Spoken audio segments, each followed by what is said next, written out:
We're going to talk about the Melon Man. We're going to talk about the Bald Man, the Bald Music Man. We're going to talk about the Anthony Fantano situation right now. It's gotten a little crazy. Now, before we talk about the whole situation, I'm going to fill you in on who Anthony Fantano is. That is, if you've been living under a rock for the past decade, Anthony Fantano is someone who's been important in the music scene for the past decade on social media / YouTube or whatever. And he's known for giving reviews on, albums that rappers, singers, or whoever's in the music industry releases. And he has like such a cult fan base that his opinion kind of like influences what his fans think about that said album. Some of his fans, that is, because there's some of his fans that don't really agree with his takes. Because Anthony Fantano did have some bad takes in the past. Giving Mac Miller a 2 or a 3, like I don't really remember the specific rating he gave Mac Miller, and giving a Sexy Red album an 8. And I can only hope that she finds a way to leapfrog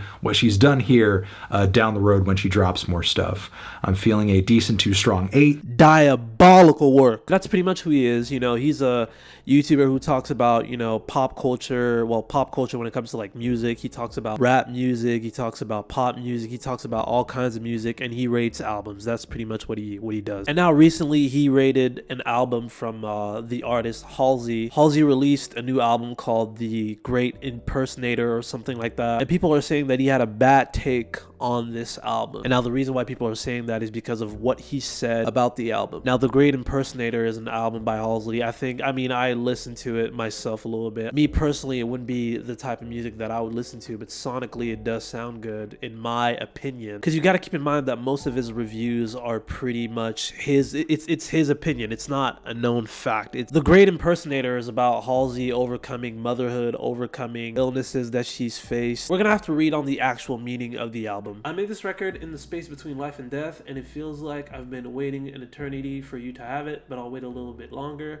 I've waited a decade already. The album focuses on exploring Halsey's authenticity and relationships and her interpretation of their resonance with various contexts. This includes exploring how her music would have sounded in different decades from the 1970s to the 2000s. Halsey expressed that after her diagnosis, she felt detached from her body as if she was impersonating herself, thus coming up with the concept and the references for the album. Yeah, pretty much what I said. Her literally talking about her struggles, her literally talking about how hard it is to deal with illnesses, feeling like she's impersonating herself because she doesn't feel like she belongs in her body because of the illness that she's fighting. But yeah, so pretty much Anthony Fantano said this. Because this entire record has the worst case of main character syndrome I've heard on any pop album in 2024. Yeah, this album was a really tough listen, and frankly, in some pockets, laughable, which is why I'm feeling a light to decent 1. He's pretty much saying that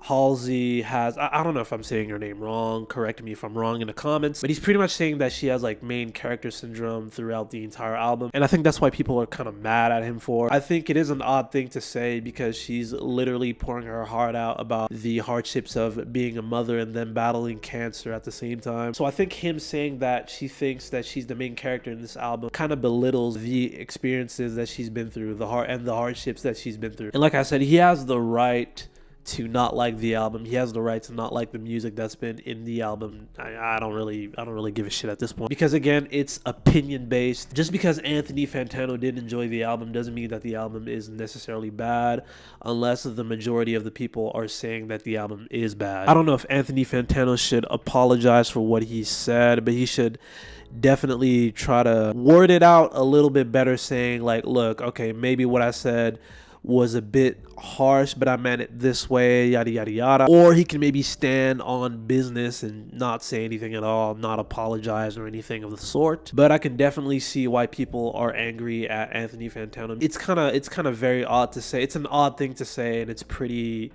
asshole-ish, if you will. We're pretty much going to go to the comments of his review on The Great Impersonator. Fellas, is it main character syndrome to be diagnosed with cancer? I've been subbed to this channel since early 2010. This was hands down one of the meanest reviews I've seen on here, man. I'm not a fan of Halsey or this album, but this was outright disrespectful given the context. It 100% does and helps inform the listener whether it be relatable or not. I'm not saying you gotta like it, but damn, have some tact. After all, you could have just not reviewed it and kept that to yourself, man. Bruh.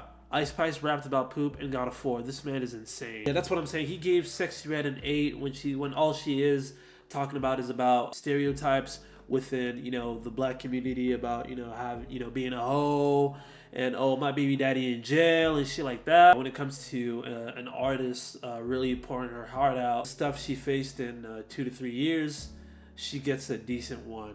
That's pretty odd to me, but I don't know. So yeah, that was my take on the whole Anthony Fantano situation. If you guys like this video, like, comment, and subscribe, and I'll see you guys in the next video, man. Peace out.